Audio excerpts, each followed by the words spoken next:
আচ্ছা ভাইয়া, আপনাদের এইদিকে ওই যে একটা হসপিটাল আছে না, বাচ্চা ডেলিভারি করায়? আমি গ্রামের ভিতর দিয়ে ঢুকছি তো ভাই, রাস্তাটা চিনতেছি না, কোন দিকে একটু বলবেন?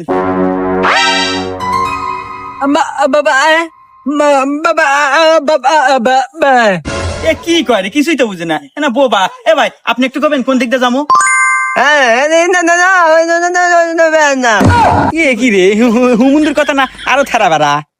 এ ভাই, আপনি আল্লাহ কোন তো, আমার বইয়ের বাচ্চা হবো, তাড়াতাড়ি কোন দিয়ে যাবো? रुको जरा सबर करो। একদম শো ও ও ও ও ও যা যাবেন, যা যা যা যা সামনে একটা মসজিদ পড়বো, ওখান থেকে ডাইনে যাবেন, কাঁচা রাস্তা, একদম শু শু শু শু শু শু শু শু শু শু শু